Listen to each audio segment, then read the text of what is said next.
Dobroveče gledalcima i posjetiocima USK Info portala. Evo večeras nalazim se u društvu sa gospodinom potpredsjednikom RS-a, gospodinom Ramizom Salkićem. Gospodine Salkiću, dobrodošli u Krajinu za početak. Hvala na dobrodošlici. Drago mi je da sam u prilici da boravim u Bihaću, lijepom gradu, sa finim ljudima i dobroveče naravno vama i vašim gledalcima, slušalcima i onima koji vas prati.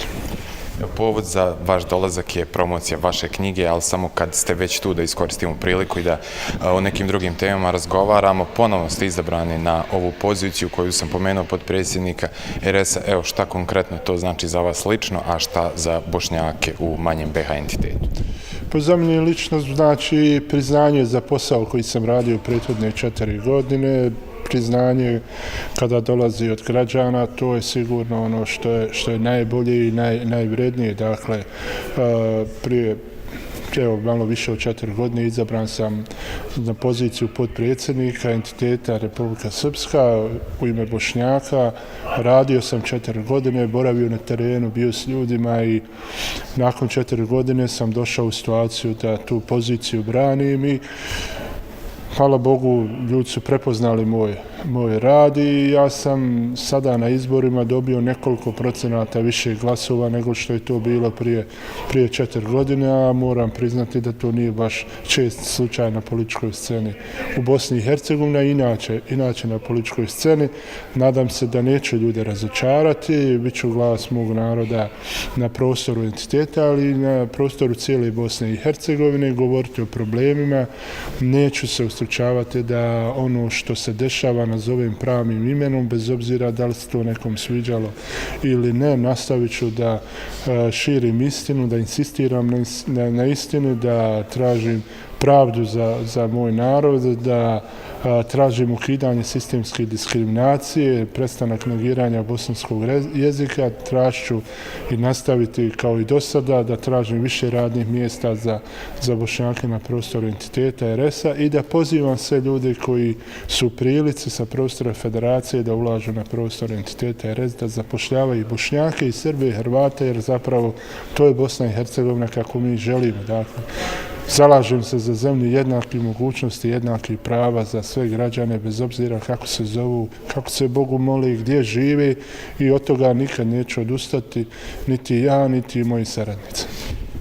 RS je prije nekoliko dana dobio novu vladu. Evo prvi put nema Dodika. Dodik je otišao na funkciju predsjedništva u Sarajevo.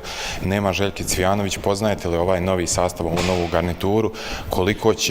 Koliko smatrate da će biti lako ili teško raditi sa njima i evo sad implementirati nešto od ovih planova koje ste?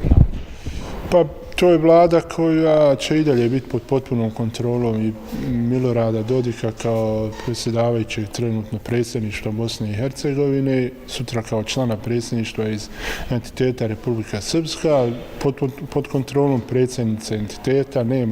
Nema tu neke autonomije za tu vladu. Dakle, očekujem da konačno shvate da smo mi građani u entitetu RS, da imamo svoja prava po Ustavu, imamo svoja prava po zakonu, da shvate da ne mogu nas otjerati diskriminacijom, ne mogu nas otjerati onemogućavanjem i uskraćivanjem prava na jezik, ne mogu nas otjerati time što će širiti neistine o onome što se dešavalo na prostoru tog entiteta od 1992. do 1995.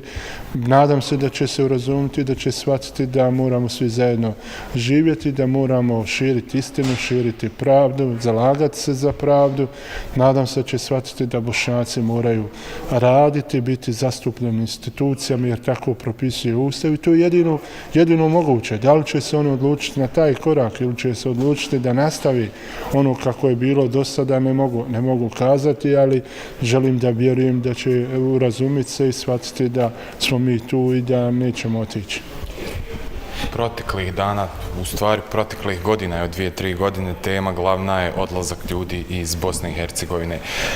Dolazite iz entiteta gdje je bio aktuelan povratak, odnosno gdje je bila ta aktuelna priča o povratnicima u prvim godinama poslije rata. Dokle je danas stigao taj proces, evo, s obzirom da veliki broj odlazi ne samo iz Bosne i Hercegovine, iz RS-a, nego i iz susjednih zemalja regiona. Šta je sa ovim, da tako kažem, obrnutim? Vjerujem da još nije bio ni završen, a sad nas je dočekalo i ovaj.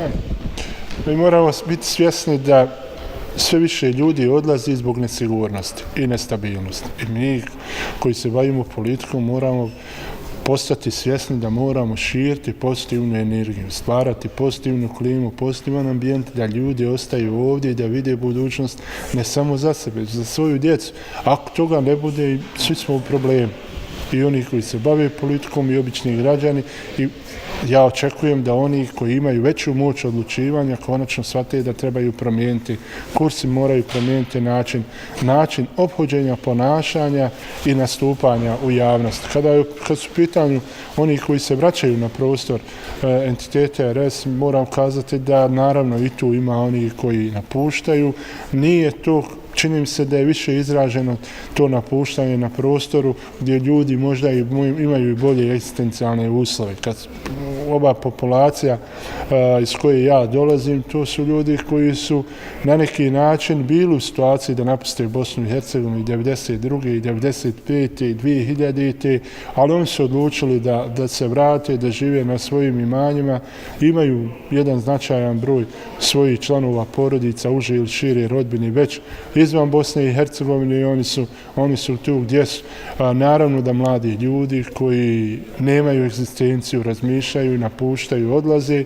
Ono što je dobro, vrlo često ne odvode svoje porodice, odlaze sami, dakle zadržava se ta veza, ali taj proces je prisutan, dakle, i u ovoj našoj populaciji. Proces povratka još uvijek nije završen. Nažalost, još desetine hiljada ljudi čekaju na obnovu svojih domaćinstava. Kada će se to desiti, teško je to kazati. U ovom trenutku i ta obnova stambenog fonda i obnova infrastrukture ne predstavlja toliki problem koliki predstavlja problem opstanak ljudi, odnosno održivi povratak i to pravo na posao. Evo i u knjizi koju ste promovisali u Bihaću ste se dotakli jednim dijelom i ove priče o povratnicima i pišete o svojoj dugogodišnjoj borbi. Prošli ste i logor, pripadnike Armije Republike Bosne i Hercegovine. Evo, za one koji nisu bili na promociji, o čemu je zapravo knjiga i kako stanovnici krajine mogu doći? Knjiga nosi naziv Godine borbe za slobodu, čast i dostojanstvo. I to nije moja privatna borba. Ja tu govorim o borbi cijeloga naroda, cijele populacije, o borbi svih nas koji smo odlučili da se vratimo na prostor entiteta RS i mi ćemo tu borbu nastaviti. Dakle, ona sadrži poglavlje o ustavnoj poziciji, poglavlje o diskriminaciji, poglavlje o negiranju ratnih zločina, negiranju počinjenog genocida, dokazanog genocida, veličanju ratnih zločinaca. Imamo poglavlje o sistemskoj diskriminaciji, poglavlje o našoj dijaspori, o ljudima koji žive izvan Bosne i Hercegovine, o ekonomiji i u svakom segmentu mi govorimo, zapravo ja pišem onome zašto sam se zalagao i pišem onome o čemu razmišljam, ali isto tako i nudim rješenja na stanje u kojem se mi nalazimo. Smatram da bi bilo dobro radi istine, radi sagledavanja stanja u kojem se nalaze Bošnjaci na prostoru entiteta RS, da je što je moguće više građana na prostoru cijele Bosne i Hercegovine, izvan Bosne i Hercegovine ima, jer ova knjiga je jedan svojevrstan dokument o trenutnom stanju koje je bilo prije, ali i pogledu budućnosti. Gospodine Salkić, hvala vam na ovom razgovoru i sretan put. Hvala vama. Bio je to Ramiz Salkić, potpredsjednik RS-a.